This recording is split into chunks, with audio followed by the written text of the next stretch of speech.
Hello, everybody. Hi, Ebru. Hi, Kristen. Welcome today to Empowering Perspectives.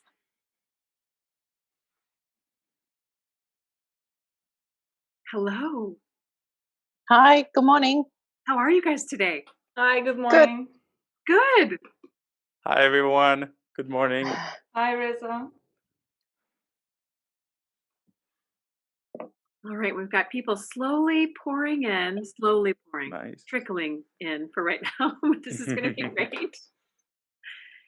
And for those of you who have already joined, if you wouldn't mind either introducing yourself with your microphone or using the chat box to say your name and where you're calling in from, that would be so great, just to get an idea of where everybody is and how close or not we are to each other.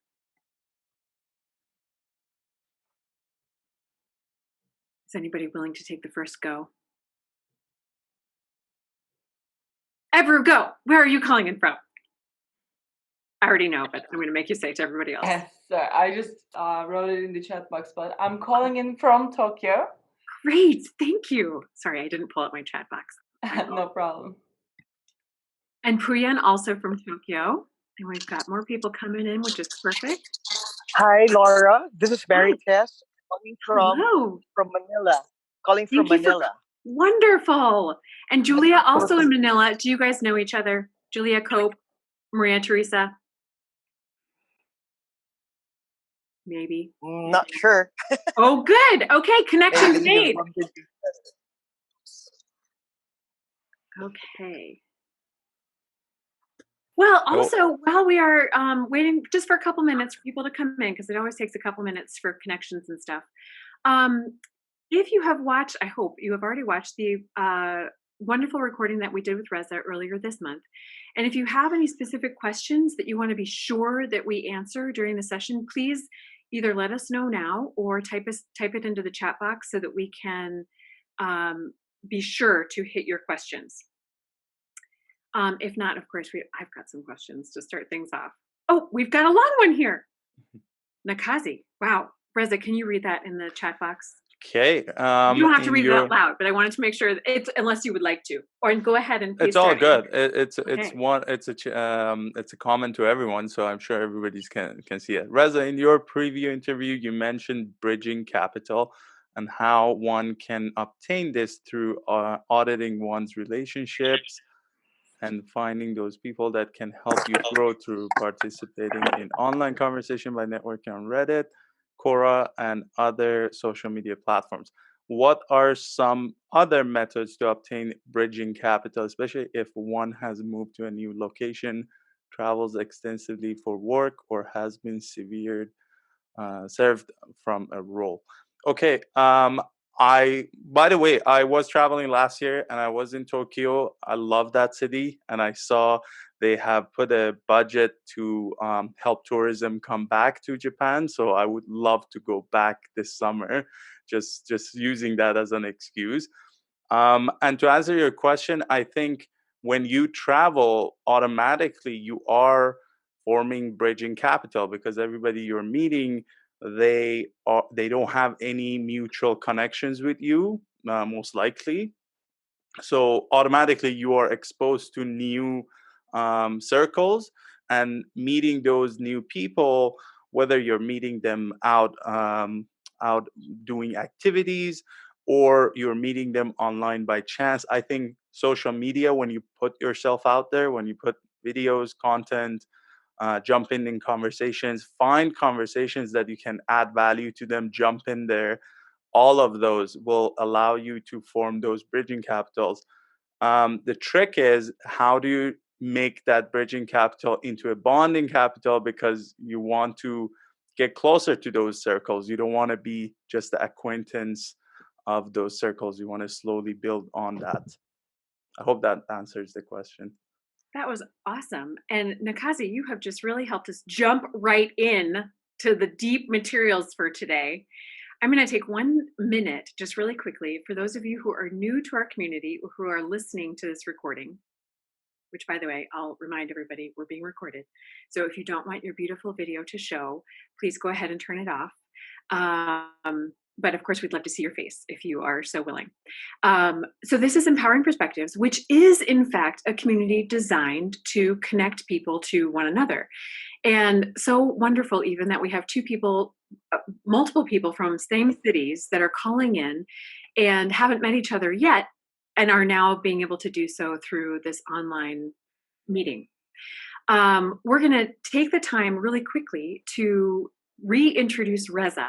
He was so kind as to record an interview earlier this month where he talked about his great adventure of undertaking 100 networking events in 100 days just before COVID started.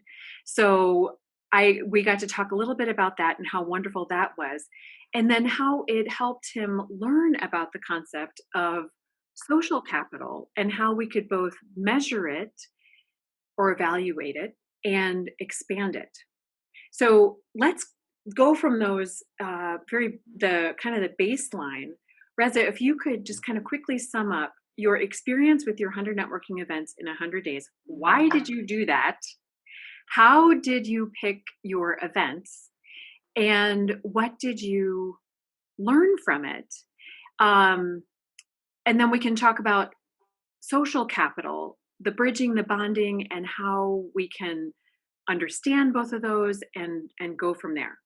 So I'm going to pass it over to you now. So I hope everybody got a chance to watch the video, even for briefly or skimming through that, because I wanna jump into the exercises and all the activities we are planning with Laura. Thank you for putting this together.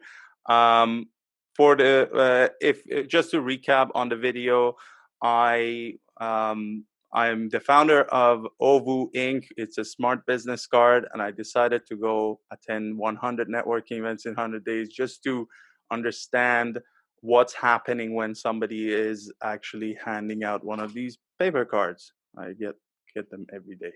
So I went to these events with an open mind. I didn't have anything major planned, but as I went, I got to refine my plan.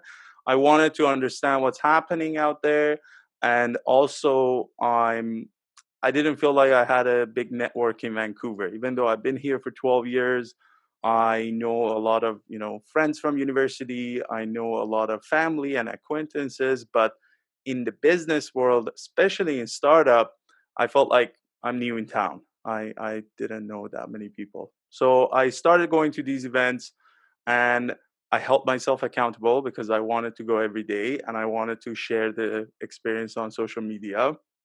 And my followers held me accountable. And then throughout the journey, I got a lot of people discouraging me. This is not how you do it, etc., etc. But I promised myself I go all the way to the 100th event and then judge myself about the outcome afterwards. I went through a variety of events: insurance, construction, startup, marketing, like lots of different ones, and got myself out of my comfort zone.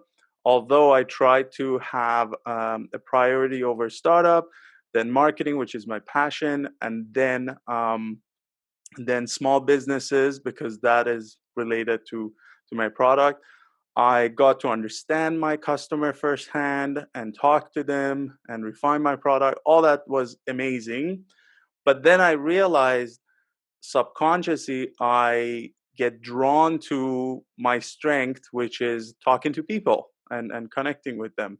And I love doing that. I was good at that. I rather do that than sit behind the computer and do boring stuff. So I'm lucky I have a good technical team driving the product while I'm out there talking to people. Even today, I'm still going to businesses door to door, talking to them, and my team knows that I'm good at that. So they're like, "You do that while we support you on the technical side." So I'm going to car dealerships, I'm going to banks, I'm going to financial boutique offices, and I'm selling them on the product that I'm passionate on. So I like doing that. And then while I did the whole thing, I learned that a lot of people are hiding behind their professions. I learned that a lot of people are, I wouldn't say they're not confident, they're just afraid of being judged. So they are not exposing who they are. They're hiding behind whatever their title says. And they always lead, I would say 99% of the time, they always lead with, what do you do? This is what I do. And you never get a chance to know who they are. You just know what they do. So that was very striking to me. I put myself in the framework of, I wasn't selling a product. There was no intention. I was just there to experience this. So I let curiosity take the wheel, and that got me to a lot of cool places. Sorry, I saw the chat. So everybody has good audio? Okay. Other than that, what happened? And then I got to meet some incredible people. I invited them to my last event. I didn't plan to have a 100th event, but halfway through, I felt like it'd be cool if I launched my product at the 100th event. So there was a hype about it. And I got more than 200 people pay to be part of this product launch, which is weird. Usually companies pay for people to show up, but it was the other way around. I got some funding for my company. So people showed up. I had four incredible panelists that joined in a conversation with me. And I made that night about, it's funny, I wanted to talk about my product, but as I got to that last event, I realized more and more how I feel strong about my message. And I decided to take away everything about OVU out of my presentation because I wanted to not dilute my message. So I focus on relationships in business and how that matters. So I spoke for 17 minutes. It's on YouTube, and then the panel discussion was about an hour.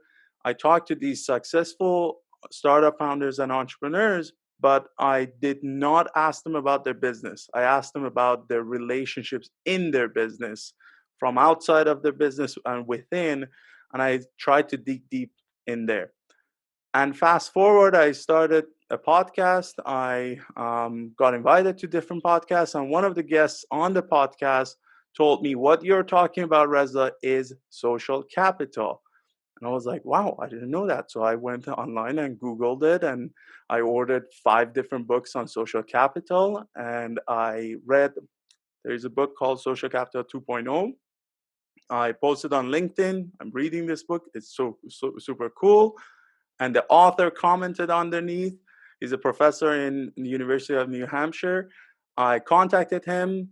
He accepted my invite. He came to our podcast 2 weeks ago, and we talked about social capital and how it correlates with technology, et cetera, et cetera. So he's a scholar talking about social capital in terms of academic work and research. I like it because it's something I can apply to real life, and I look at it in a different angle. But it was interesting to get some of the findings that he was working on, or the research he was working on. So that's something I'm super passionate about. People, connections, and relationships. I don't like to make it super. Another webinar, someone said, so it feels a little raw and robotic when we talk about these concepts, and I by no means want to make it that way. I like the organic connections and not thinking about it, but later it's good to reflect on where your strengths are and where your weaknesses are and improve on them. I hope that covers it. I don't know if I missed anything, That Laura. Covered it in so many great ways. And actually, one of the first things that I think piqued a lot of people's attention was this concept of you going to all of these different events that were not necessarily related to what your business was or what you were trying to move forward on, but just events that interested you and had some kind of appeal. You're like, oh, I'd like to go and learn about that topic, those people that do that work, and how that industry operates. And then to then follow that by saying that when you're meeting these people, they were all introducing themselves with their titles and hiding behind their titles. And for a lot of people that I work with, and for myself included, that title is something that we all kind of cherish too as part of our identity and a way of introducing ourselves and quickly telling people who we are and what we've accomplished in life. So it's interesting. I went through a really big withdrawal when I had to stop saying that I was when I chose to, not when I had to, but when I chose to stop introducing myself as Laura the lawyer, um, and to then shift that from that title to then I started introducing myself as the wife of or the mother of, and then to again shed that and say I'm Laura, just I am me, and valuing my contribution as me and what I could bring to the here and now. And I know that a lot of women that are on this call right now have gone through similar transformations where we've had to give up professional titles, but then finding the power in introducing ourselves as us. It's funny how we always find something in life to attach ourselves so we can have that value showcase, whether it's materialistic stuff or job title or something, right? And of course the job title or what profession you're in is part of who you are. Part of Laura is being a lawyer or a profession you chose, and that says something about you, I guess. But it's not everything, and people forget that. The best connections, I'm sure you can reflect on your memories. The best, interactions you probably had was you talk with the person and you're drawn into something, but you don't even know what they do. And then, 5 minutes, 10 minutes, 15 minutes later, you're like, well, what do you do exactly? And then they tell you. And the worst ones are the ones that tell you what they do in such a complex way that you're like, I don't get that job title. They're like, champion of entrepreneurs. I'm like, okay, tell me you're a business advisor. Why are you telling me you're a champion of entrepreneur? Or they're making it fancy because they feel like if they don't make it fancy, people don't care or they're not worthy. And that stood out a lot to me. By no means, by the way, I want to put that out. By no means, I'm not. What do you call it? I'm not advocating for people to go to crazy amount of events and meet crazy amount of number of people. I was supposed to do it because I had this intuition that I wanted to get out there, and my product also is appealing to a wide variety of professionals. But I want people to think about networking differently. A lot of people think about networking as sales, as a sales funnel, and they're missing out a lot when they think about it as sales because there are human connections out there that you have no idea where it's going to lead you. And the moment you treat them as customers, you're losing all that.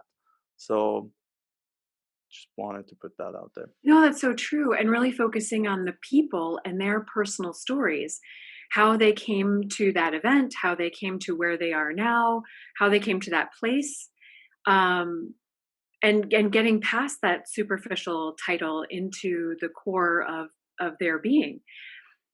In our last talk, you also raised something really interesting that really struck a chord with me, and that was that when we move as expats frequently, naturally we are drawn to talk to or to engage with the people that look like us or that are living close to us or that go to the same school as us or that go to the same school as our kids, um, because that's a source of comfort almost in finding the similarities between the quick superficial similarities to get us to that first hello.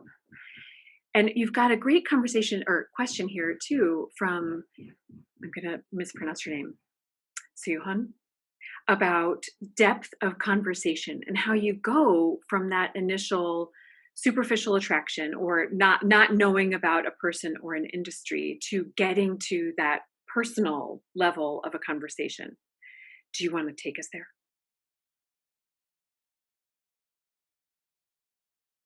Oh, you are muted. Let's get you unmuted. I don't know how to pronounce your name, but I got your question.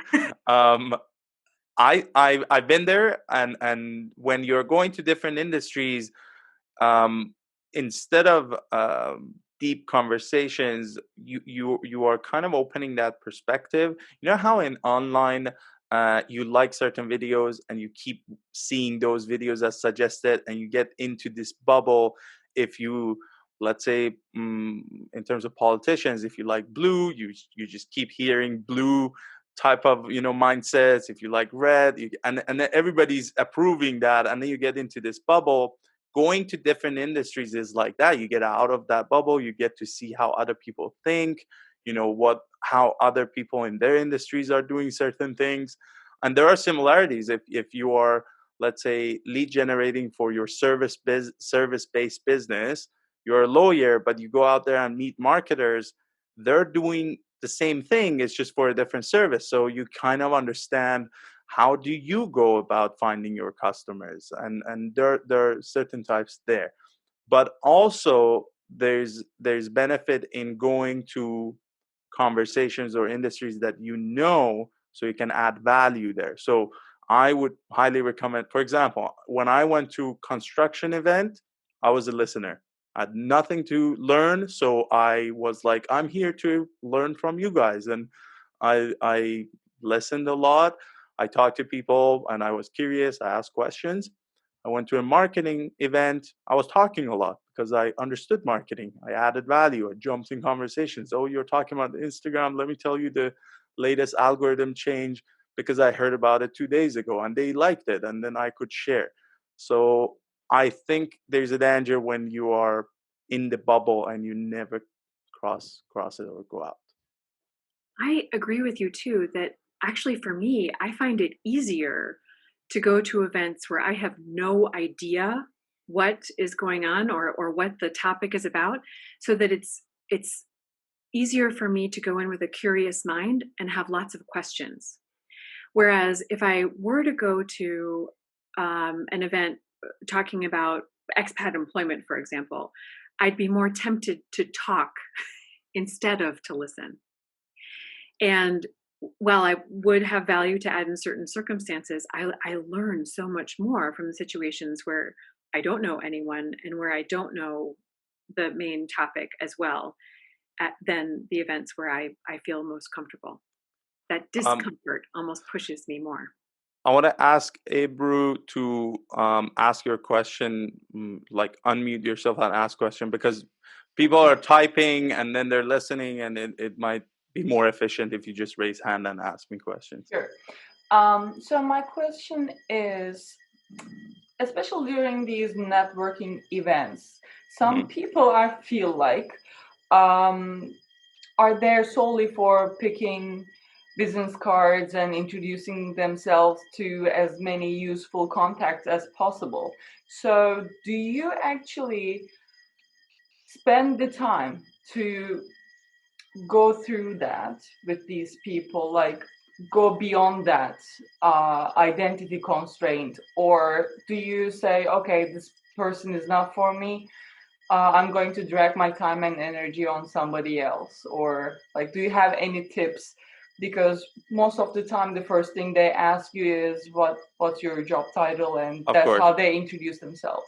So one of the biggest complaints I hear from other entrepreneurs like myself going to these events, they were like, there are salespeople in the events that you can't get away from them, and they're talking to you as a customer, and you get into these conversations.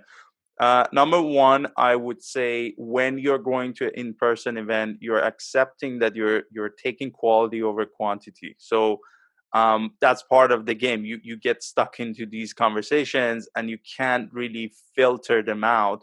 And you never know. Some of these people might target you as a customer, and you respond as not a customer. Like somebody is trying to sell me a marketing product or service or agency, and then I'm like, I'm not interested in marketing, but I would love to know what you do, and maybe in the future there is something. And then you pass that conversation, you break through that conversation, and some of them become a good connection down the road and some of them don't.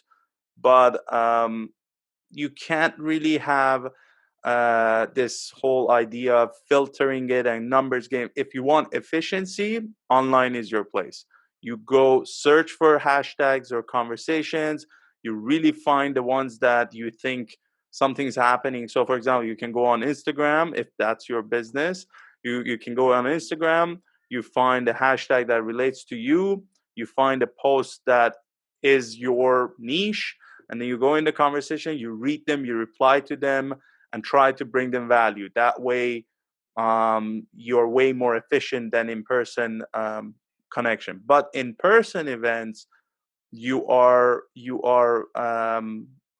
the pros and cons is the upside of having real connections that you didn't think about. So almost all of us have met someone really, some meaningful connections in person. It's there's something there that no matter what we do online, it's hard to come by. And you're risking the fact that 50% of the room is trying to sell you something. True. Thank you. Anybody else wants to raise hand and ask their question, especially if you've watched the video? We got some good questions in. I'm wondering, and they were requesting specific suggestions on how to basically build up that trust and get over the vulnerability in order to establish those relationships. We're also talking about auditing relationships. So I'm wondering if now might be a good time for you to tell us a little bit about the different types of social capital and to start talking about how we can evaluate ours, and then we can lead into Yes. how to build and expand. So if Yes. you don't mind starting there, that'd be So great. for sure. So in terms of building trust, I haven't come across anything as powerful as authenticity. Like the moment you're putting your real self out there, people are just running for it. They are so thirsty. It's to me, I was shocked. I was like, wow, these people haven't seen a real human being, like with the flaws. It's that much. It's that magnetic. And there are times, for example, let me tell you a story about today.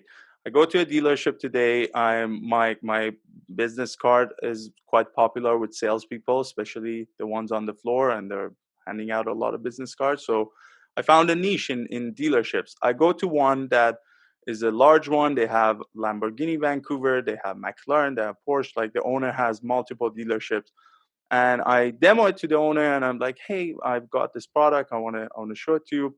And he was very skeptical. He was like, well, in terms of privacy and data, what's going to happen there? Who's behind this company? And I was like, I'm behind it. I just launched it 2 months ago, and we still have a lot of work to do, but I can forward you the privacy policy and everything. But I'm a one-man show. I'm trying to hustle, and I'm trying to get these sales. I just sold to your competitor and the other one and the other one. And today or every day I'm going to these dealerships. It was so resonating that his guard just dropped. Had I said, no, we are so professional about our data, and we are this and that, and then try to come across as this big shot, he would have been like, there's something smelly there in terms of his privacy or whatever, the data that he was worried. I came across that, hey, dude, I'm just a one guy, young person trying to get his business off the ground, and I've got all these stuff ready. But if there's more, I can definitely address it. I really want this sale, and I really want to move forward. And that guard dropped. I noticed the same thing during the 100 events. The moment I came across that I'm just a person trying to do my job, and I'm trying to do the best I can, but I've got flaws, and one of them, my website is not ready. One of them, this is bad. One of them, I'm still hitting these events and whatever there was at that moment. And when you are authentic that way and you own it, all the flaws you have, you own it, people drop their guards, and that trust happens a lot faster. And in business, there's a saying that people do business with people they know, they like, and they trust. And it was cheesy at first when I heard it at one of my events, at the fifth event I went in.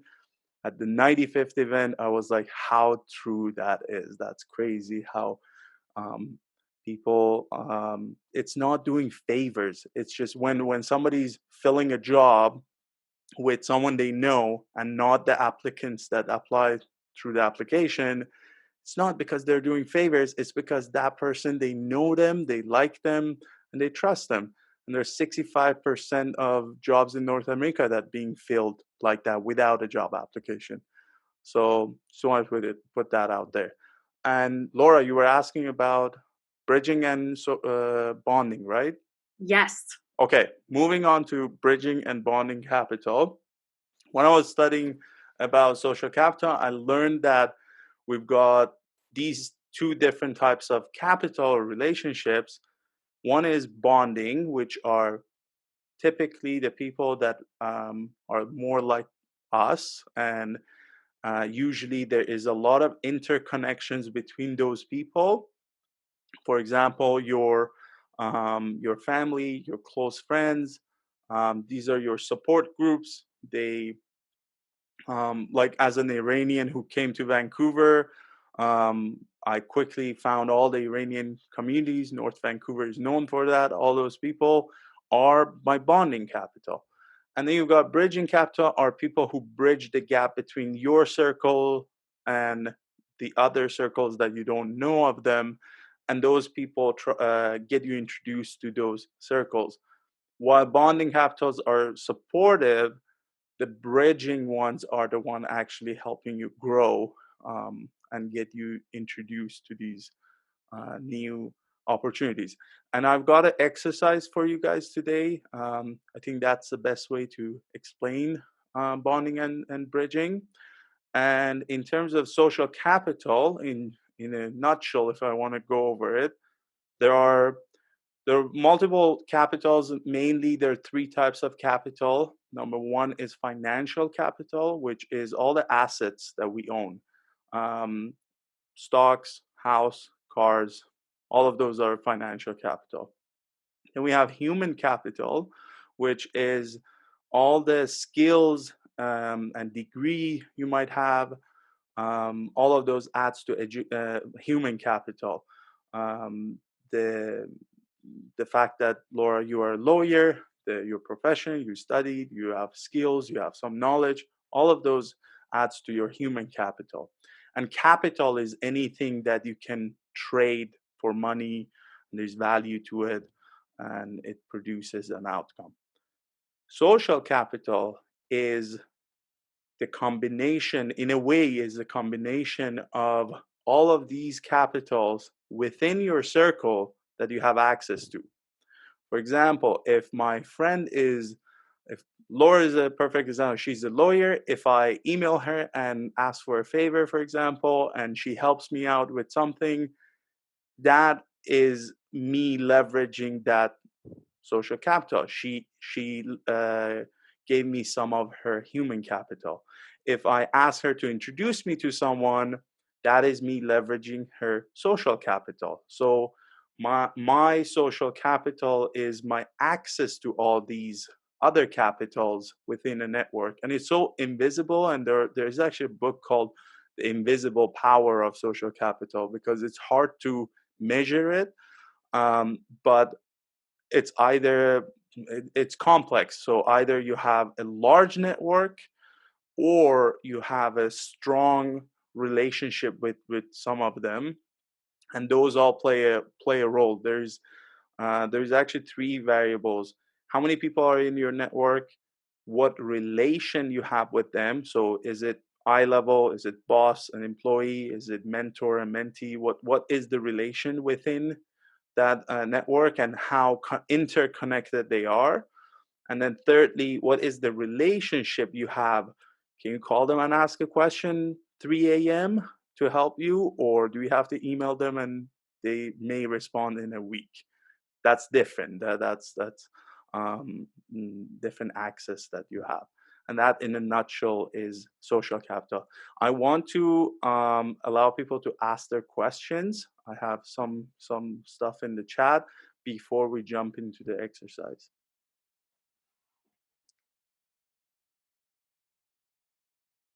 you want to go ahead and just pick one, or would you like me to? Anybody, I haven't seen all of them. Anybody can raise their hand, or even Laura, you can ask me Okay. a question. Well, we had the one in from Julia about suggestions on how to build relationships that require an investment of trust and vulnerability. And we're going to get to Nakasi's question about how to audit our relationships, which you've just touched on, and we're going to do in the exercise. Yes. Puyen has a really great question about, and Puyen, do you want to go ahead and ask your question? Yeah. And then Karen also has her hand raised. Go ahead, Puyen. Hi, Reza. This Hi. is Puyen. I'm from Tokyo. So when you do plan to visit and are allowed to visit, let me know. Would love to. Yes. My question, I'm going to give some context and then the question, if you may. I'm a big fan of Simon Sinek's Golden Circle, the why, how, and what. But it is a fact that majority of us, when we try to connect with each other, we all start with the what. That is our identity, how we got there, and then why the reasons behind us getting there. But oftentimes the authenticity and the trust and the likelihood of us to stay connected is when we establish the reasons behind of that person, the why. Based on your experience, how do we get there more quickly when people tend to start introducing themselves, their what first, and then the how, and then the why? Do you have any So my experience on that?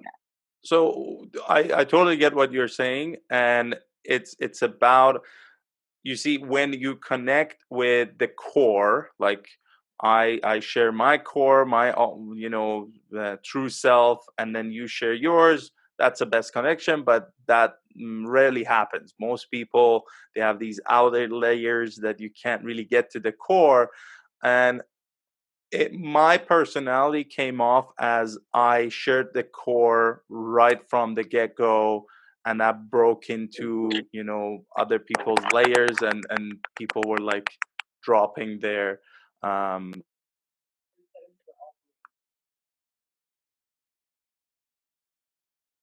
comfortable. I think he's been.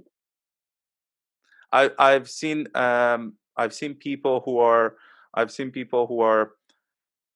who are ready to share authentically, but the moment the other person is not, then they refrain from sharing too. I feel like that's not really helpful. When you are pushing through, they get comfortable and they start sharing. And the best thing that helped me was allowing curiosity to take the wheel, and I was confident enough that if I asked a question that I wanted to get to know the other person, I wasn't, second guessing myself. Am I going to be rude? Am I going to be this? I knew I just want to genuinely be helpful. And I started asking questions. Okay, I get what you're doing. Can you tell me a little bit about what you want to achieve? Why is it you're doing that? And then if people were like, well, why are you asking? I was like, well, I go to other events and I meet people, and I want to just understand exactly what is the type of person I'd like to refer to you. And they were like, oh, okay. So then they shared. So I wasn't afraid to ask those questions. Some people are like, oh, this guy is not has the guard, so I'm not going to ask questions.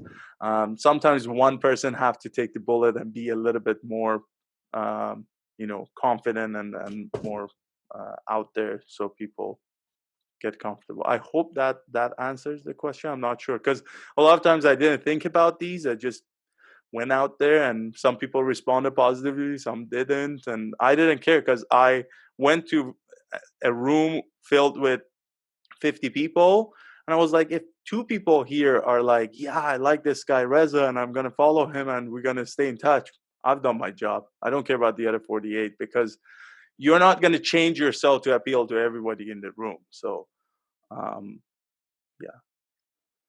Thank you very much, Reza. That's very helpful. I mean, to me is a reassurance, because I do share the very same approach to you. And I look at one or two, or focus at one or two who give me the positive feedback on the approach. And Glad to hear that. Thank you And very much. are you originally from Japan? No, I am from Malaysia. I've Got moved it. and lived in Got it. England before. Got it. Because when I was there, I realized there is this culture of that I share with in Iranian culture. We have this, you know, my parents, they all think about how other people perceive us and how what other people say about us, and it's like a virus that goes in your head. And it took me a while to really understand what I'm about and own it and not care about anybody else and what they think, not in a rude way but in a nice way, like, you know, I know what I'm about and I understand it and go out there. So some cultures, also just putting it out there in case some people feel that way, some cultures are really bad at that. They teach us how to behave in the society and how to be and how to not to be and all that stuff. Can't agree more. Yes. Thank you very much. So Reza, next up is Yes. Karen. She is calling in from Manila. Okay. Okay, here I am, Karen, calling from Manila. The good old-fashioned approach to building trust, right? It's Yes. in a way, and something I've taught my children is, you need to be reliable, and people need to be able to, they have to know and learn that, you do what you say, right? And if there's a need, they can just count on you. You will be there. And I guess, that it's applicable for both, I would say, the bonding and the bridging capital, right? So, and I think you've alluded a bit to this by saying, you kind of want to be useful in some way, right? So how, in your experience, is this, this kind of reliability, this kind of being trustworthy and being online, we kind of speed meet if we go to networking events. So how can we bring that element of, reliability and being like a man and a woman of our words into the game? You got caught off here and there. Am I understanding your question right? You correct me if I say it wrong. There's a reliability piece in person. You keep your words. Are you talking about how that applies online? Translate, online, and a bit in the kind of short-lived connections we have, right? They have a moment of being a bit instant, right? There is a bit. Got it.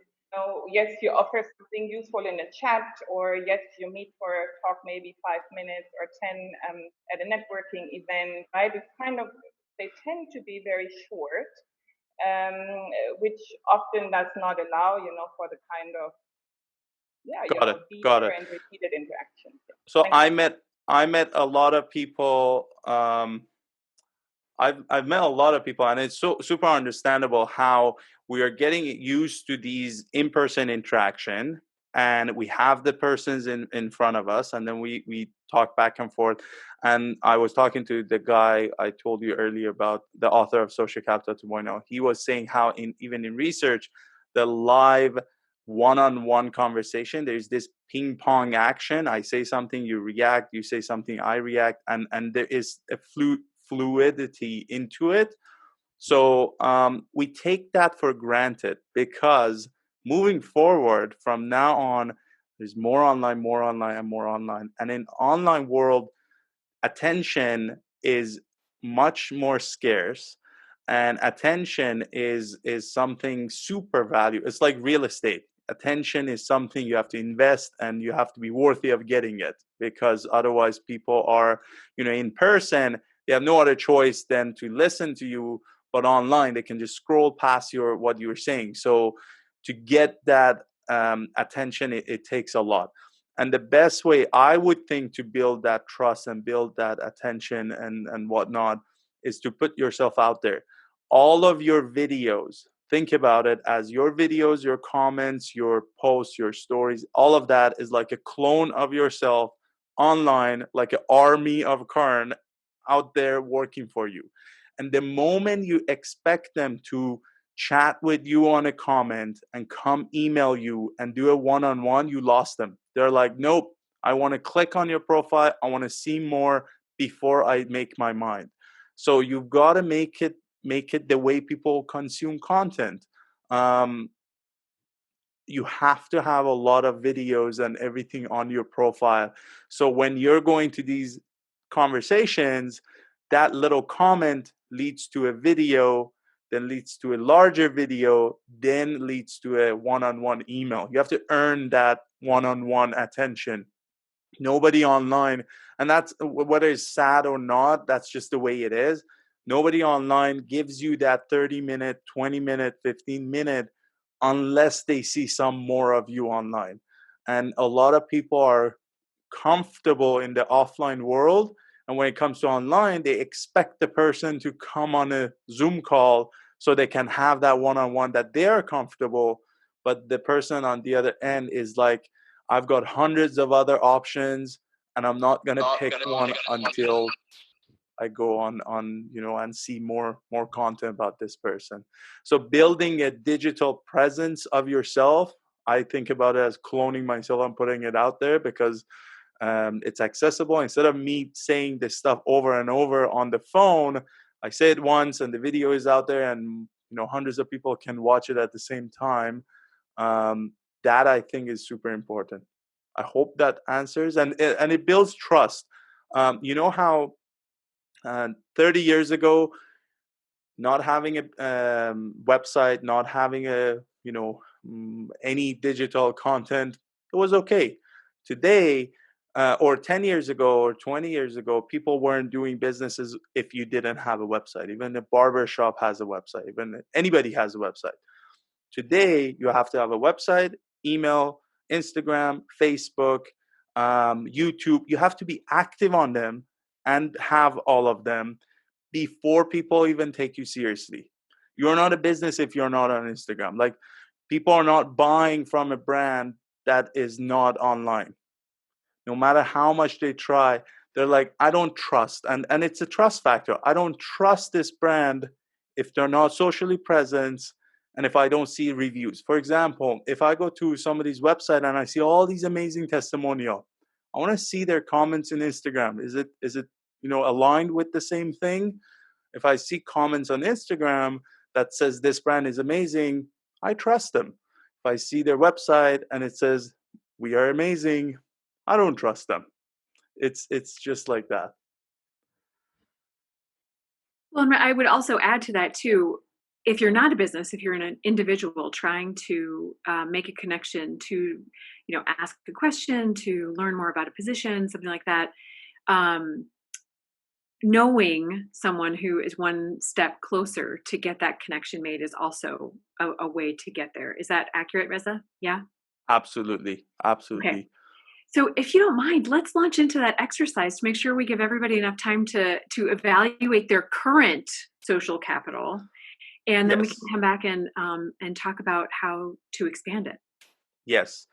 Laura, can you allow me to share my screen so I can? Yes, of course. It's a miniature exercise. It's the idea behind it is just get you think about social capital or your network. It's not necessarily a practical one, but I'm going to share with you in a second. We all need a piece of paper and a pen. If everybody can have a piece of paper ready and a pen.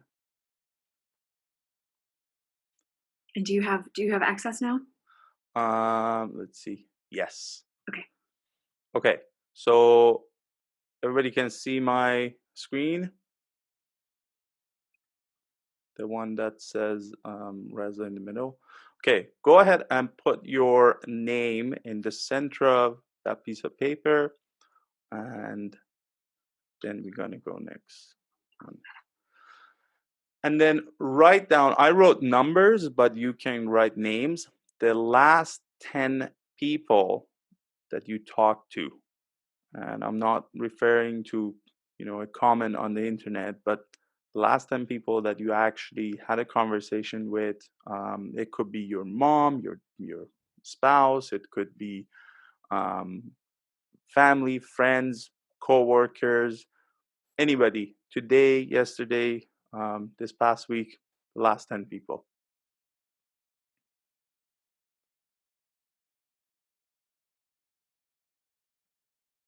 It's funny, sometimes we get stuck on some names. We're like, who was the person I met? Or think about who we talked to.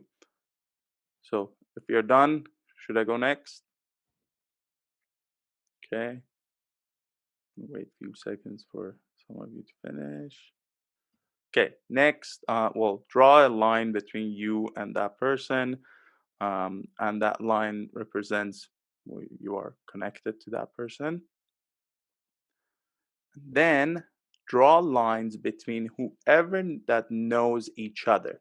So for example, if you look at my screen, number 4 knows number 5, number 5 knows 6 and 7, 6 knows 5 and 7. So connect them um, based on how they know each other in that circle.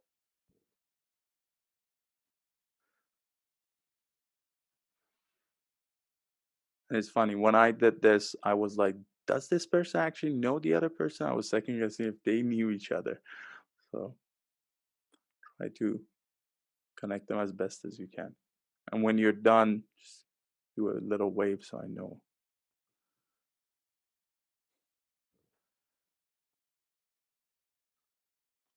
Okay.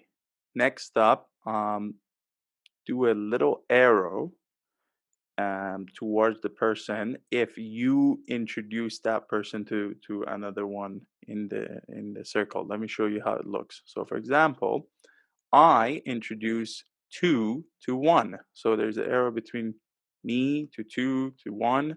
I introduce 5 to 7, and I introduce number 8 to 9. So do an arrow if you were the person who introduced 2 people in your circle.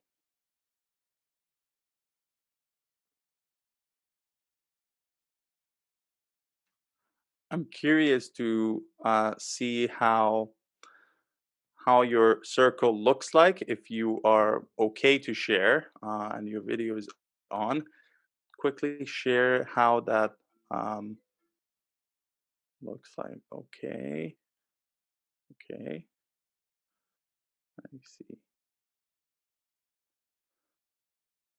Awesome, awesome. I'm gonna go back to the screen. So, as you notice, I also noticed some of you had similar shapes than mine. So some part of this circle was interconnected and some part of it was loosely connected. And you might have all sorts of shapes in there. But the idea is this, if I can go next here. Okay, so this left part of my drawing, I purposefully did it this way to explain bonding capital. As you can see, 1, 2, 8, 9, and 10, these people are super connected internally.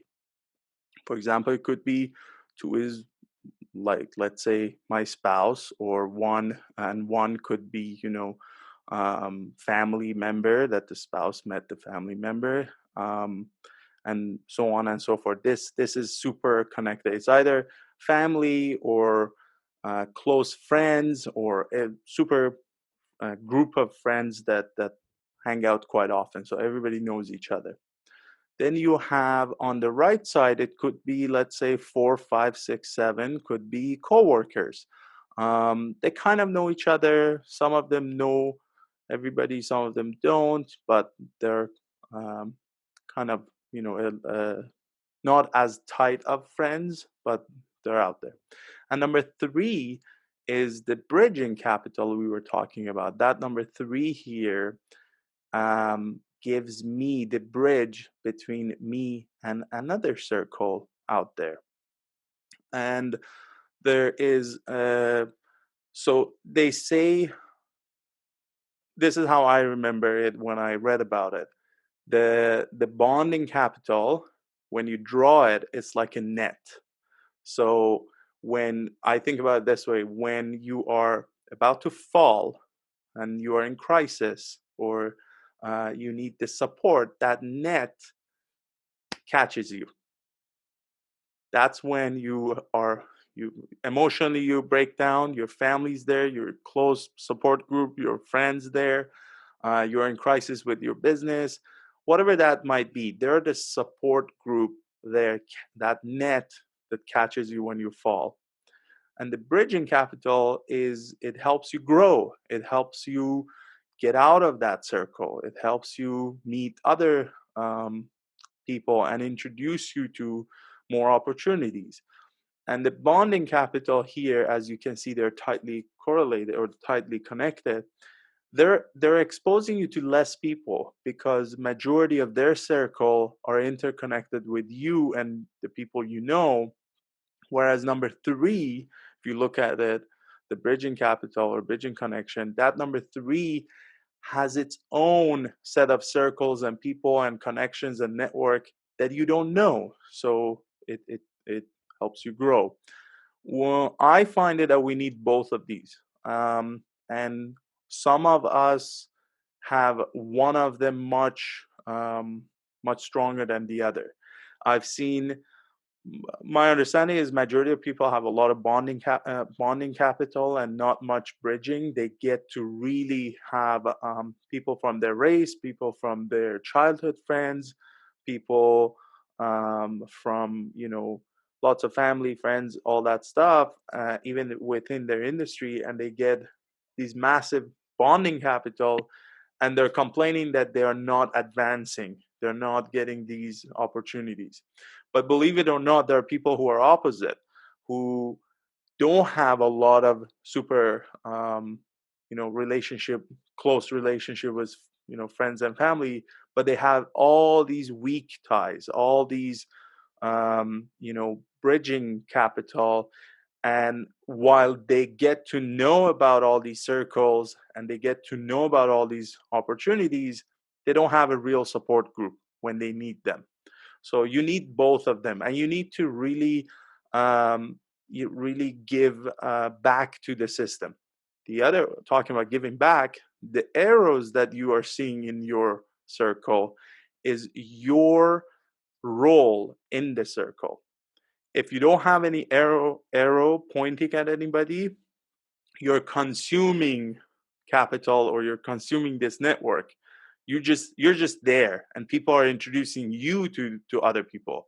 But the moment you have these arrows, you're taking an active role of introducing other people to each other, and you're acting positively to build this network. And it's a giver's gain game, so you have to bring value to these relationships, and we have finite amount of time and efforts and resources and energy to build them, hundreds of the massive size of networks. So it's really important to give back and take care of those close friends and the bonding part of the circle, and give back to the bridging, and really have the balance. And it's tough to keep that balance. The whole point of this, I'm going to stop sharing my screen. The whole point of this is just for you to overlook the whole idea. If you have time, I highly recommend doing the exact same thing with 100 people instead of 10. Really build it out, and even color code the lines to signify if you have a strong relationship with the person or if you have a weak one. And you get to visualize what's happening with your network. And most of us have this tendency towards one thing or another, and you can see your strengths and your weaknesses. You might be such a great person to build a strong relationship within a family, within close friends, but you're missing out on other ones. You've never tried them. You've never spent any time. You were like, this is outside of my comfort zone. I'm not going to go meet friends that are not like me, and I'm just going to stick to my bubble. Or the other way around, you might be always this butterfly that wants to jump in and make new connections, and your friends are complaining that we never see you, we never have your attention, we never get to have more of a bonding relationship with you. So the idea is having both. You might go through pandemic like Corona. You need people to support you. You might go through emotional breakdowns. You need people to support you. You also want to advance and grow in your career, in your personal growth or whatnot, and you need to get introduced to new opportunities. You need to get outside of this bubble we build around ourselves. So this exercise is really there for you to visualize what's the strength and weaknesses in your network. Yeah, if you have any questions. Well, right now, we're going to do something that might make all of you a tiny bit uncomfortable. And that is, I know, I see your looks. Some of them are like, oh no, what's about to happen? Well, we are going to use this great platform and these new tools to put you into breakout rooms where it'll just be 2 people per breakout room so that you can get some good conversation going. Talk about, and I'll post the questions in the room, talk about where your weaknesses are. And you don't have to be specific, just to say, well, it turns out I'm more of a bonding, I need more bonding capital than I need bridging, or vice versa. And share that with just the 2 of you. And then, oh, and somebody already left because they were too nervous to do this. And talk to each other about how to bridge those gaps, to get to strengthen those ties where you are having a little bit of weakness. Okay, let me move Before you do that, I want to Yeah. also answer Renetta's question, Yes. because I feel like it's a good question. Yes. She's asking, after 100 events, how do you keep those relationships? Because it's really hard. And I totally agree with you. Social media was my friend. So from day one, I was posting on LinkedIn, because that was the platform I was connecting with everybody. So I was posting on LinkedIn about my experience. And had I not done that, by the time I got to the 100th event, the person who met me at first 10, 20 events, they would have forgot about me. They would have had no recollection of who I was. Whereas they connected on LinkedIn, and we kept this, string of connection over a period of time. They were following what I was saying. And it's funny, they were hearing more about me, and I was hearing less about them because I was the one posting. They weren't. And I wish it was both ways. But still, nevertheless, it kept a connection going. And it was the most interesting part. I saw these people over and over. So I met someone at an event, then I met them again 10 events later, then I met them again 20 or 30 events later. And one of them walked up to me and said, I feel like I see you all the time, but I just realized last time was a month and a half ago that I saw you. And it clicked on me that I've been seeing your videos, and I feel like, I see you and I'm with you. And I wanted them to feel that way, because if you ever come across my social media or LinkedIn, I am like this. There is no gap between the person you meet in person, in Zoom, or on social media. And the reason for that is, if anybody come across my videos, and then let's say I'm in Tokyo and I meet them on the street, I don't want to be a different person. I want to be that actual person that they saw on videos. So if you actually put yourself out there and use social media not as a popularity contest, but as a way to speak. It's like a microphone that allows you to share yourself in the world, and especially that we're living in a world that everybody's busy, nobody has time for each other, and I don't care how many thousands of people follow us or follow me. I care if my friend or my family or the person I met at one of these events, when they have a time, when they have a break, they go connect with what I'm doing in my life, as opposed to me trying to chase them down in their busy schedule to connect, or as opposed to me trying to gain massive amount of followers that is a number, and the likes and doesn't mean anything.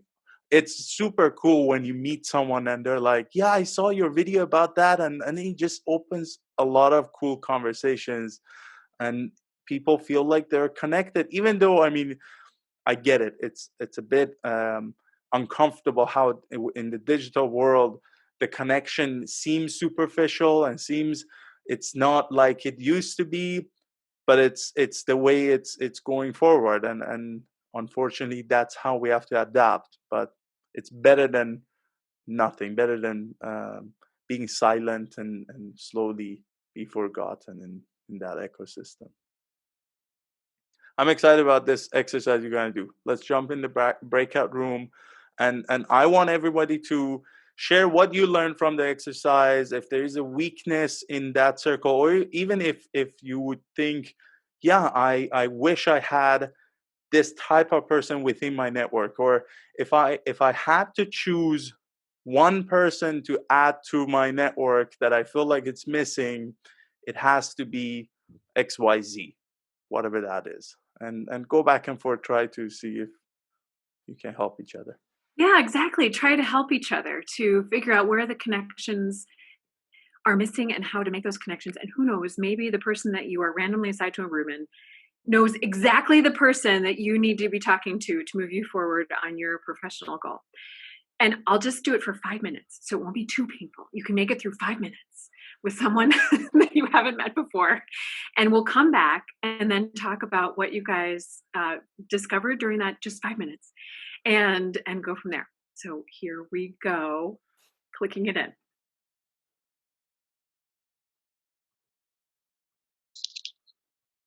Hi, Julia. Did we lose you in the middle of those breakout rooms? Yeah, I don't know what happened there, but everything was frozen, and I was, when you get kind of frantic because you think, "What have I done? What have I done?" Anyway, so I went back to the beginning and started again. Sorry about that. No worries. I'll hope to connect you with Karin another time. That's who you were in the group with, and you're both. I know Karin, so I'm going to chase her up and we'll have a big okay. about that. Sorry. Julia, was this helpful at all, or was there anything that stood out for you in doing the web? In general, everything I was talking about. Well, I connected to a lot of what you've said, and I think one of my stumbling blocks has been that I feel that I can't walk into a room and have something to talk about. But as you say, when you come from a place of authenticity and you're not trying to sell a position or a role, you're really just trying to connect on a human level, that people respond to that. So I think that's probably the best takeaway is you come from and don't put pressure on yourself having to always have something to say. Own it. Say, I'm here to learn, or I'm here to connect, and I wanted to be part of this event. Definitely own it on that. I want to also sorry, go ahead, Julia. Well, I was just going to say, I think what Laura's doing with Empowering Perspectives really hooks into what you're doing, what you're saying, because I think for people who move around a lot, I've moved 10 times in 20 years. Wow. And so this idea of having to continually talk about yourself, continually turn up and put yourself out there, as you're saying, it requires a lot of energy and it requires a lot of time. And you do get bored of hearing yourself talk about yourself, and telling the story time and time and again. So I think Laura's creating these international connections now, and as the group grows, I'm sure that we'll be able to build on this idea of social capital and actually use that for those of us that move around, build on that. So, yeah. Amazing. Thanks, Julia, and totally a group effort. We've got you included among the leaders, so thank you, and Belinda also here today, helping us with expanding communities. And I'm dying to know. Oh, sorry, Reza. Go ahead. It looks like everyone survived. that 5 minutes. Yeah, it was not long enough. Let me tell you. Some people Huge want. success! I'm so happy to hear that. Oh, It wasn't long enough. We Great. actually used the extra last 60 seconds to keep going until we ran out of time. Oh, That's that awesome. makes That's my good. heart huge. I'm so happy to hear that. Everyone was kind of like when we announced it, but everyone literally is smiling ear to ear. And that's so great. Give people, Laura, next time, give them 10 minutes. Done. Oh, good. Well, this is kind of an experiment. And the other thing, Laura, is if they're finished with the conversation, they can manually come back to the screen anyway. So yes, and please exchange emails if you want to keep the conversation going with the person with whom you were connected. So, and you can do that in a private chat if you don't feel like putting it up there. So please do that so you can keep that going. Oh, and I'll make another announcement at the end. But Reza, you take it from here. Before I want to cover 3 topics, but before that, well, let me tell you what they are. 1, auditing your friends. 2, I want to talk about digital, all these online Zoom calls and everything is now online. And 3, I want to talk about traveling, moving, because I feel like that's something you guys are going through. Before that, anybody wants to raise hand and talk about what stood out to you in this talk/exercise, in the one-on-one? Is there something specific you learned or you want to expand on or take away? I will start. I'll Go throw ahead. out there and be vulnerable. You go ahead. So I did. Now, where am I going to find my chart? Here is gone. I did my circle, and it was really, really a tight circle that illustrated to me that I really don't branch out as much as I hope. This is my circle. So tight. It's all one big, like, just jumble. Everybody's connected to everybody. But I also live inside a walled compound. And so when I was talking about the last 10 people that I talked to, they were all people that live right next door, or maybe my mom, my husband, people that are in close proximity. So then I started thinking, well, how would I go about expanding my network and making this bigger? And I read that book, Social Capital 2.0, after you had mentioned it the first time. And there's a test in there called the Social Capital Quotient. So I took it. And it turns out that I was something like a 79% on social capital. And it really revealed that even though this drawing is such a tight, interconnected group, that I'm really weak on bonding capital. And it's because I move so much that I don't want to make close connections with people because I know I'm going to have to say goodbye. And I also, in the diplomatic community, don't want to reveal too much about myself because I worry that I'm giving away too much information. But I love talking to random strangers and making connections between people and working together on projects and moving things forward. So that was really, really interesting to me and revealed a lot about where I need to be spending my time and energies moving forward. And by the way, that circle is for you to get to think about your network is not really a good representation because last 10 people are not your network, right? So your network is much bigger. But it gets you think about, oh, this is how it works. This is how it's connected. And then when you think about 100, 150, 200 people, then you get to understand what your social capital and that quotient is also a good way to look at it. And you are the type of person that I was referring at the beginning. Most people who are in the same city, they form a lot of bonding, very little bridging. Vancouver is known for that. Even though it's a multicultural city, everybody's in silos. Indians are in that part of the city, Iranians, and then Chinese, and then white. So nobody's really crossing that group.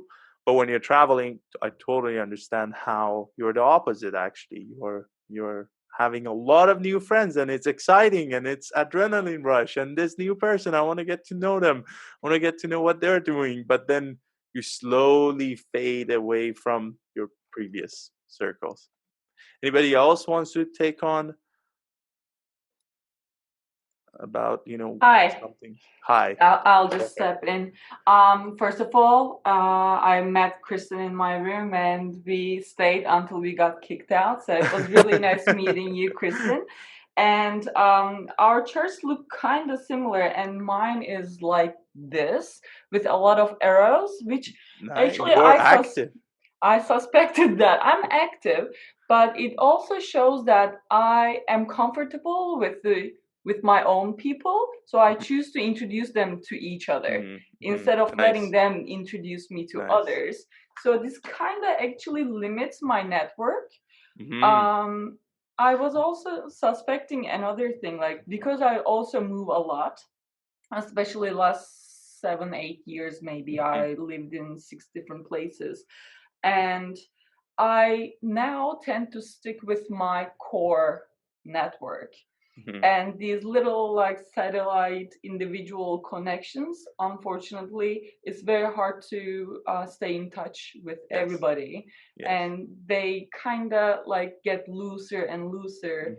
And I sometimes like let them go peacefully to space. So this actually makes my network consisting of more bonding connections.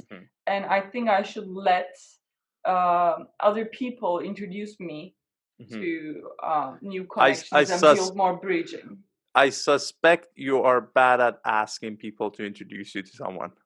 Oh, I'm terrible at it. Okay, because you are active in your circle, you are giving back, you are trying to connect others.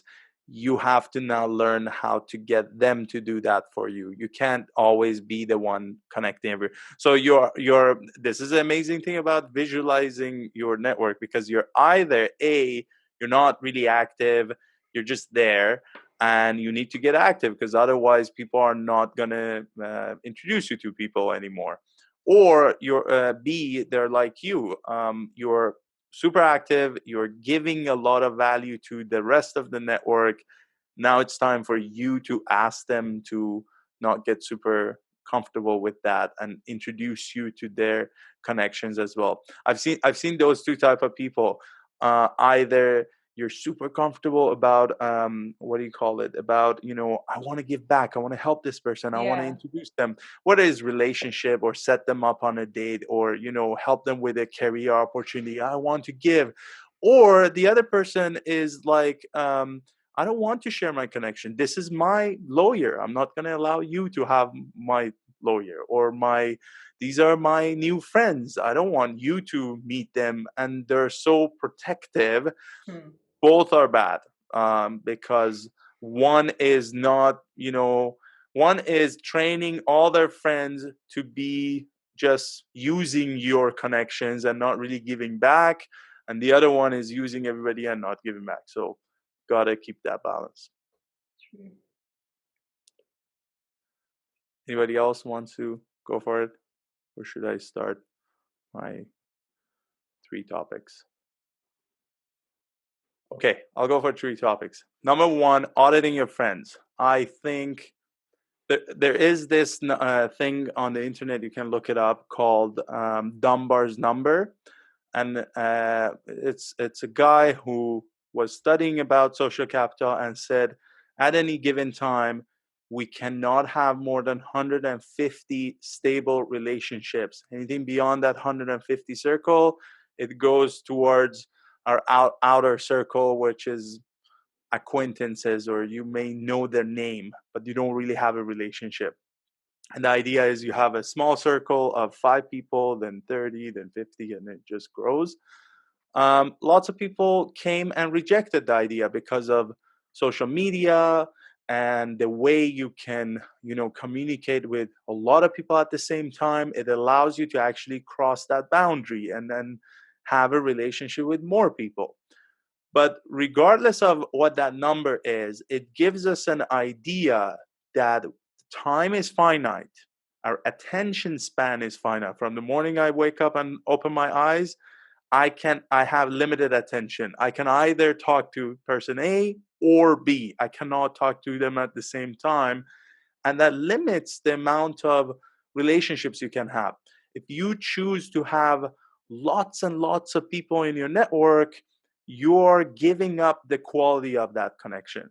If you choose to have one-on-one with your spouse, special dates, one-on-one with your friends or close friends, you're giving up that quantity, that bigger network. You're deciding to do quality over quantity. And neither of them are wrong. It's just you have to understand attention is so important. That's why we crave attention.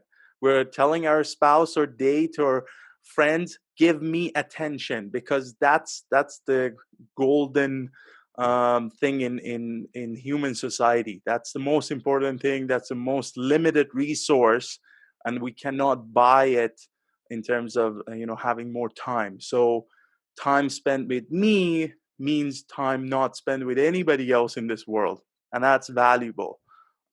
So auditing how you spend your time in your network is super important.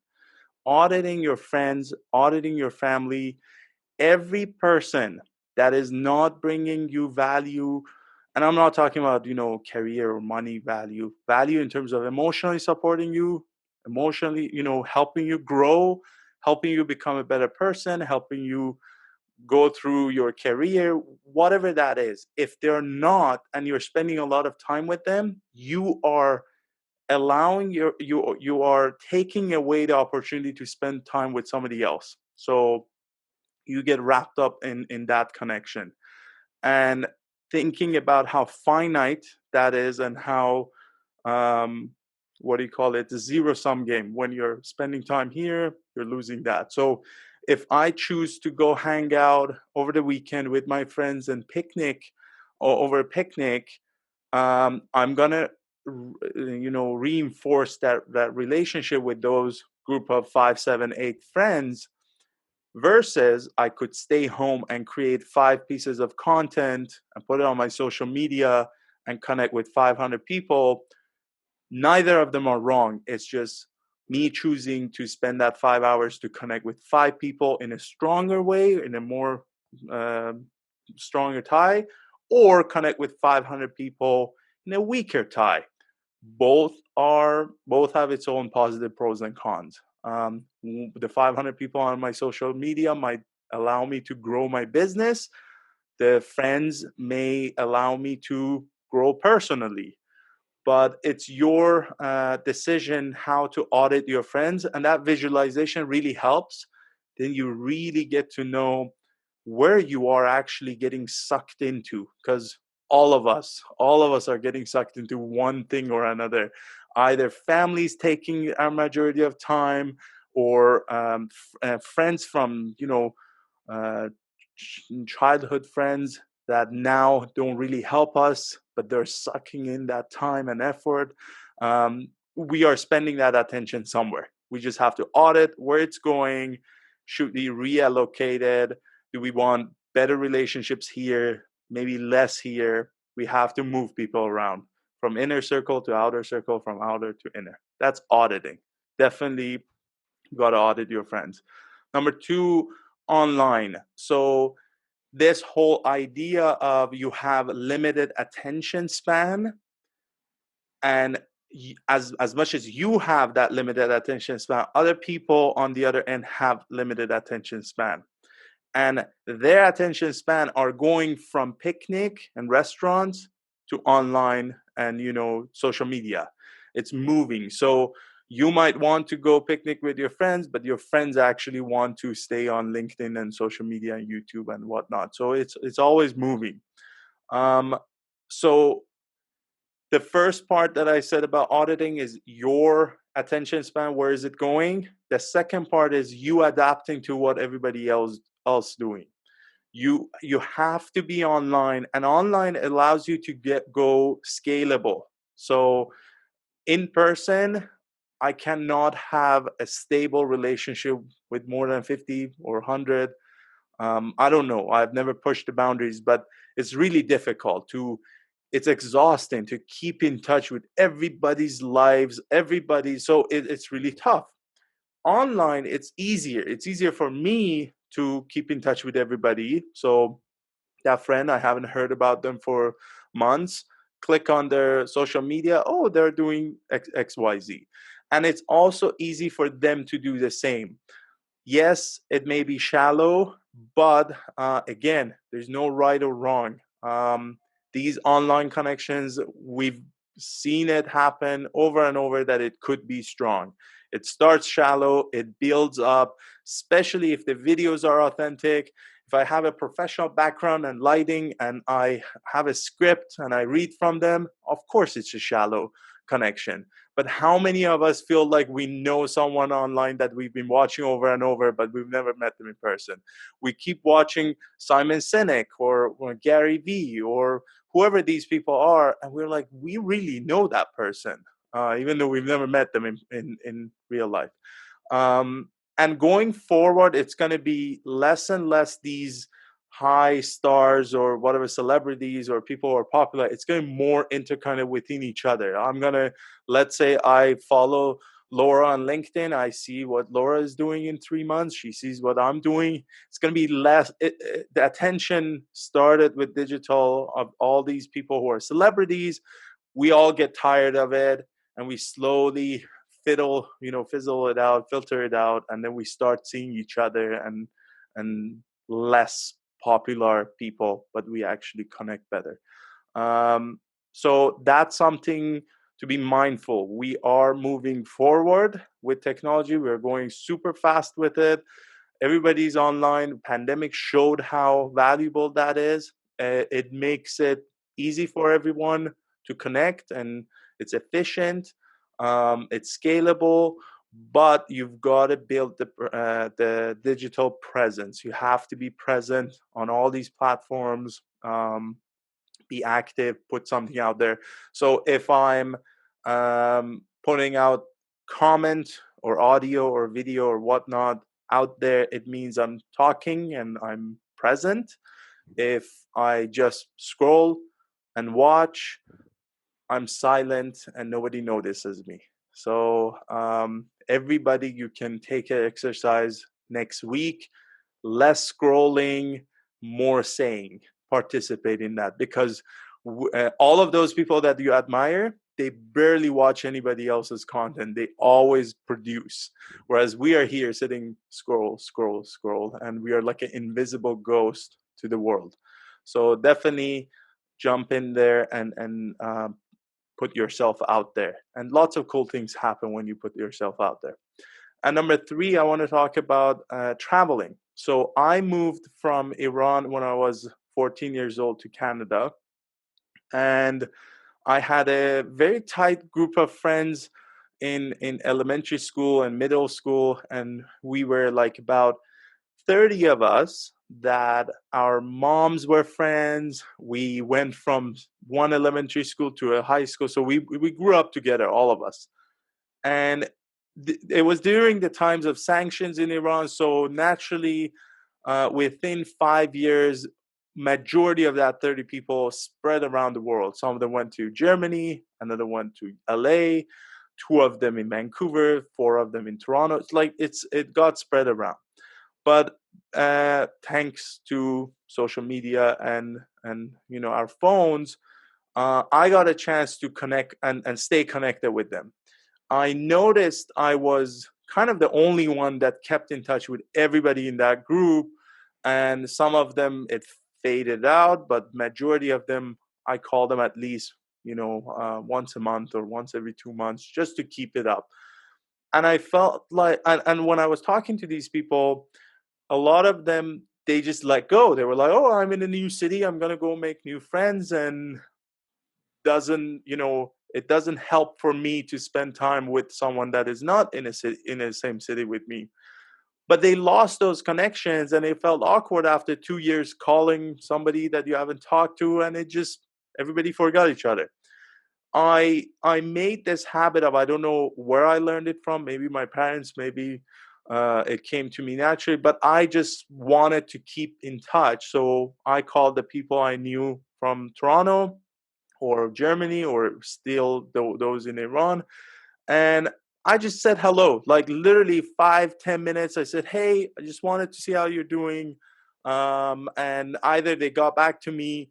If they responded, then it was like more regular. If they didn't respond, it was more like every 3 months. But I never took account that they should reply, and then me calling. I just every here and there I called them or left them a voice note on WhatsApp. And I'm just trying to say, when you're traveling doesn't mean abandon everybody else that you met.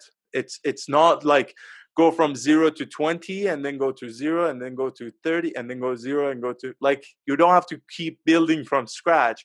You have to, it's like watering flowers. You have to cultivate those relationships. You can't let it go. It takes effort to keep that relationship. And one of those 30 people is my best friend, whom I was very close with. He's in LA. I'm in Vancouver. I can't say there's a week I haven't talked to him. Like every single week, I give him a call, he gives me a call, or we leave each other minute voice notes. We know everything in our lives that is going on, every emotional breakdown, every advice we want to give each other, even though we meet each other every couple of years. Like literally, he's busy in law school. He just graduated from law school this year. I've been busy here. He came here twice. We went on amazing road trips. I went there twice in a span of 10 years. But other than that, we are not seeing each other more than every 2 years. It's been a year to 2 years gap between the times we see each other. But he's closer to me than somebody I met in Vancouver, or somebody I spend a lot of time in Vancouver. It takes time though, because I have to always make sure I call and see how he's doing. And he's actually really good at it. He's a very organized person. He's always reaching out. So it worked out well. But in general, I'm saying when you're moving to a new country or a new city, doesn't mean you have to abandon everybody else. If you have good bonding capital, your emotional support, keep in touch, make an effort. We have Zoom, we have phones, we have all these. Imagine our grandparents want to do this, they cannot. So take advantage of the luxury you have. And those were the things I wanted to say. Thank you so much, Reza. Thank you. And I was writing down notes as you were talking, and I pulled out a couple of keywords that I thought we could kind of wrap it all up with. And that was that in order to both build, expand, and maintain all three of those things, not just both, our social capital, we need to be present and active. And we need to remember that these relationships take time to cultivate. So patience and effort are key in moving all that stuff forward. Do you think that's accurate? Absolutely. Also, thanks to OVU, which we try to adapt to what's happening in nowadays. I do have a digital business card. If you have your phone, you can scan the code you see on the screen with your camera. You can connect with me in any of those. That's my digital business card, and that's a company I'm running. You can connect with me. You don't have to take a picture. You have to just point at it, and it will. And here is his website. I just put it into the chat room, and through that you can also connect. Can you also show us that OVU card? Oh, yes. Have Let me show it to you. Because this is great. It's almost like when you go, instead of collecting, and I've got right here a small stack of business cards, not so big, but in the 100 events in 100 days, you had what, like this many business cards? I had a lot. Let me show it to you, actually. I got a bag full of business cards. That's like crazy amount of business cards. But I only used one single card that I tap on their phones, and it works like this. So you tap on their phone, and there's a notification, and then you get to see. It's the same thing that you guys scan here. I'm gonna also leave the link in the chat. And we're getting questions too about the OVU card, if the design can be customized or if it's the same for everyone. And the scanning QR code didn't work, but I put the website in. So Oh, and there's another one. Perfect. So you've got both of the websites up. Yeah, so the website I just put down, that's my business card. That's the OVU profile. I don't know who couldn't scan the card, but it should work. So as for the customization, yes, if we can print it, like I usually tell people, send me your artwork. I try to print it. The whole branding is matte black cards and silver printing. So if it can fit in that, then yes. It is contactless, so it's really good for all the all the things we are doing, social distancing and whatnot. Other than that, there's a template. Usually everybody orders and the name appears on the card, nothing else. Like so, but yeah. And what But does I'm not OVU stand shipping. for? Is that an acronym? No, 3 years ago I found that website and there is no competition on the word OVU, so I picked it. I think it's easy to pronounce and remember, but it doesn't stand for anything. Apparently, I just learned that in one of the dialects in Nigeria, it means God is good. So I'm glad it doesn't mean anything negative in the world. And Belinda posted a wonderful comment about how, reiterating your great comment about how COVID-19, and I'll just read this directly because it's such a great wrapping up. Thank you so much, Belinda. How it's helped us celebrate the ordinary, the everyday, as frontline workers, and those who keep systems going are celebrated. So in this way, we should celebrate all of our relationships. Agreed 100%. Absolutely. Yes. Well, with that, we're going to wrap up for today. Are there any other questions for Reza while we've got him live? No. And thank you all so much for staying with us. Yeah. And coming up next month, we've got, and I will send out a few of the books that Reza mentioned, links to those, links to his podcast on relationships in business, and also the podcast that he did with the author of Social Capital 2.0. If there are other things that you want to receive, let me know and we'll put them all together in one email that goes out. Also coming up July 1st, we're going to release an interview with Steve Dalton, who is the author of a book called The 2-Hour Job Search, which was updated in April of this year. It's a fantastic resource, and he gives insights into what the differences are between the past version and the current version, and how, like Reza, you need to be able to leverage like Reza has told us, leverage your networks. And he talks about simple ways to do it to get a job. So we're adding on to Reza's great message with to get a job. I like that. And then later in July, we are having a live conversation with Mag Boron, who is one of the co-founders of a great company called Pangean, which is the fastest growing remote work database in the world. So now that we're all moving remote, Mag is the person to talk to us about how to get remote jobs, how to find remote jobs, and how to network your way to those jobs as well. So we'll look forward to seeing everybody in July. Thank you again for joining. Thank you again, Reza. And thank you for having me next month. Thank you. Have a great day, everybody. Bye, everyone. Bye-bye. Thank you. Thank you. Bye, Laura.